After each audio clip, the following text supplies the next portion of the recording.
Vamos a hablar del segundo gran grupo de funciones que son integrables, que son las funciones continuas. Si una función es continua en un intervalo cerrado AB, entonces automáticamente puedo decir que es integrable. Y vamos a hacer una demostración. La demostración no es muy rigurosa, pero se lo parece bastante, ¿no? Como dijimos en uno de los primeros videos, no vamos a hacer demostraciones muy rigurosas porque son demasiado largas y demasiado pesadas. Pero estas demostraciones que hacemos son bastante parecidas. Si una función es continua, ¿qué significa? Que esta diferencia, vamos a suponer que la función es continua en x, ¿no? ¿Qué significa esto? Que esta diferencia, es decir, la diferencia entre el valor de la función en otro punto, que voy a llamar x', esta diferencia va a ser tan chica como yo quiera a medida que esta otra diferencia se achique. Eso es lo que significa que una función sea continua en un punto x, que esta diferencia la voy a poder achicar tanto como yo quiera, dependiendo únicamente de cuánto achique esta otra diferencia. Es decir, cuanto más me acerco a x, epsilon tiende a 0. Esa es otra manera de ver el concepto de continuidad. Bien, entonces, como dijimos, f de x menos f de x' es menor que delta si esta diferencia es menor que, perdón, antes dije epsilon sería, y aquí sería delta, ¿no? Bien, entonces, planteemos lo que sería la suma inferior, la suma superior, y vamos a elegir un n, lo suficientemente grande para que esta diferencia sea menor que epsilon. Epsilon es un valor cualquiera, mayor a 0 siempre. ¿Tá? Nosotros vamos a elegir entonces este n, es decir, que vamos a hacer las barritas, los sectores de integración, lo suficientemente chico para que la diferencia entre el máximo de la función en ese sector y el mínimo en todos los sectores, mejor dicho, para que esta diferencia en cada uno de los pedacitos en que yo divido mi intervalo de integración sea menor que epsilon, ¿no? Entonces vamos a suponer que n cumple con eso. Es decir, que en todos los intervalos, si yo hago esta diferencia, va a ser menor que epsilon. ¿Está? Entonces, bueno, partiendo de eso, vamos a calcular esta diferencia. Vamos a agrupar esto en una misma sumatoria. Sacamos el delta x y me queda esto que yo tengo aquí. Bueno, ahora yo puedo hacer lo siguiente. Puedo decir que todo esto es menor, esta sumatoria, a n veces epsilon. ¿Por qué? Recuerden que yo planteé, esto ya viene dado porque elegí un n suficientemente grande, que esta diferencia es menor que epsilon. Entonces, si esta diferencia es menor que epsilon, yo puedo plantear que toda esta sumatoria es menor a n veces epsilon, porque estoy sumando n veces esta diferencia, y cada una de esas diferencias es menor a epsilon, ¿no? Entonces esto va a ser menor a n por epsilon. Bueno, esto se simplifica y me quedaría esto de aquí. Entonces fíjense en lo que yo acabo de mostrar.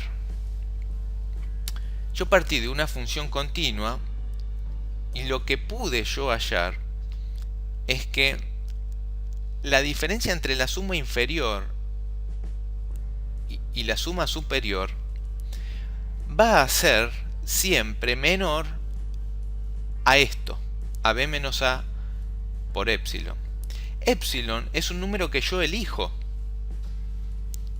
Entonces, ¿qué me quiere decir esto? Que esta diferencia va a ser tan chica como yo quiera. Si yo elijo un epsilon muy chico, elijo un n para que se cumpla esto, siempre va a existir por lo que dijimos antes. Este n existe por esto que explicamos aquí. Y entonces cuando fijo el n, automáticamente esta diferencia va a ser menor a esto. Esto no es más que la definición de que el límite de esta diferencia para n tendiendo a infinito tiende a 0, si ustedes lo piensan bien. No lo demostramos rigurosamente, pero si ustedes lo piensan bien, ¿qué es lo que significa que este límite sea igual a 0 conforme n tienda a infinito? Bueno, que este valor se parece a 0, se va acercando a 0, tanto como yo quiera, conforme yo aumente el n. ¿Está? Y es eso lo que me dice esto, que yo esta diferencia la puedo hacer tan chica como yo quiero, y eso lo gobierno por el epsilon. Entonces, bueno, si este límite es igual a 0, aplicando propiedad de límite, esto es igual a 0, esto es igual a esto es la integral superior y esta es la integral inferior, así que queda demostrado que para una función continua la integral superior es igual a la integral inferior y por lo tanto esa función es integrable. ¿Está? Bien, este es el segundo grupo de funciones que son integrables. El tercer grupo es este. Funciones acotadas, lo ponemos en rojo y ahora veremos por qué, continuas en un intervalo cerrado, podría ser abierto también, por lo que vamos a decir a continuación, excepto en un número finito de puntos. Si esto es así, es integrable. Repasemos un poco qué significa esto. ¿Qué significa una función continua excepto en un número finito de puntos? Bueno, que sencillamente tiene un número finito de discontinuidades en este intervalo que podría ser abierto también. Por ejemplo, aquí tenemos una función. ¿Esta función es continua en AB? Sí, pero tiene una discontinuidad. Tiene un número finito de discontinuidades, una. Aquí tenemos otra. Esta función es continua en AB, excepto en estos dos puntos. Es decir, que tiene dos discontinuidades. Tiene un número finito de discontinuidades. Función integrable también. Otra función integrable podría ser esta. Es continua en AB, pero tiene una discontinuidad en este punto. Porque en este punto la función, fíjense que vale otra cosa, no coincide con el límite de lo que sería la función tendiendo a ese punto, ¿no? Otra podría ser esta, una función donde no es continua en uno de sus extremos. ¿Está? Por eso aquí yo decía que esto podría valer también en un intervalo abierto. Esta función no es continua en el principio del intervalo, así que tiene en AB una única discontinuidad, tiene un número finito de discontinuidades.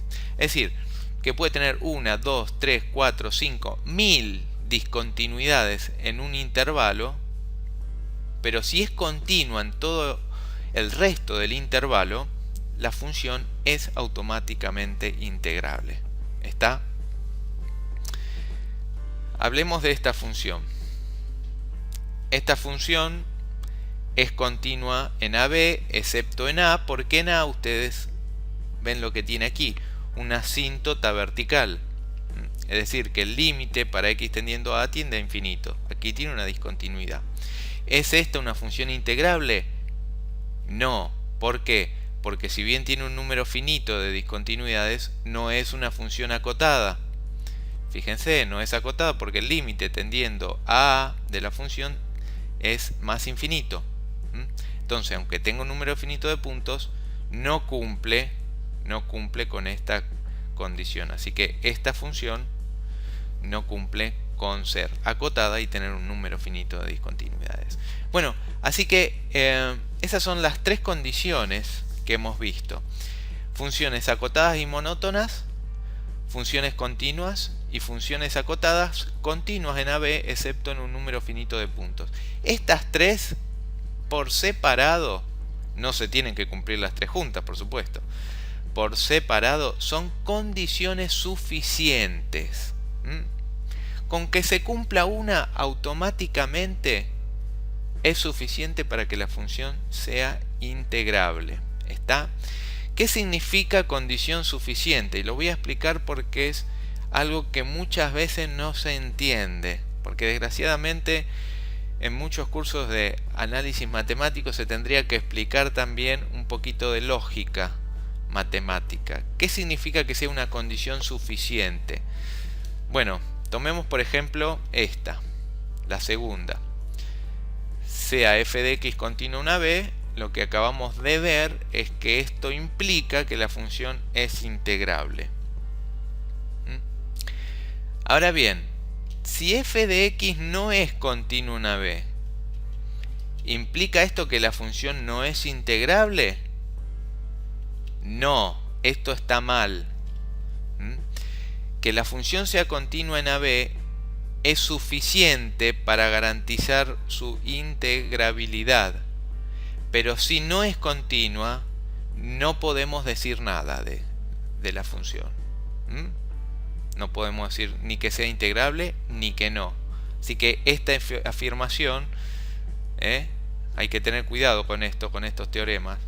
Esto lo único que me dice es que si es continua es integrable. Si no es continua no puedo decir nada.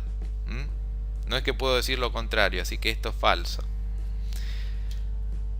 Otra cosa, si la función es integrable, entonces f de x es continua. Tampoco, no me está diciendo esto. Ninguna de estas tres propiedades. Recalcamos en la segunda siempre. Esto no implica que si la función es integrable, f de x es continua. ¿Está? Lo único que me está diciendo es si es continua, se garantiza la integrabilidad. Lo que sí me está diciendo esta segunda propiedad que tomé como ejemplo es que si la función no es integrable, entonces f de x no es continua en AB. Esto sí es cierto, porque si no es integrable, automáticamente deja de ser continua. Porque si fuera continua, entonces sería integrable. ¿Está? Entonces, de estas cuatro afirmaciones, fíjense que la única acertada es la primera, bueno, lo que me decía, y la última, no las demás.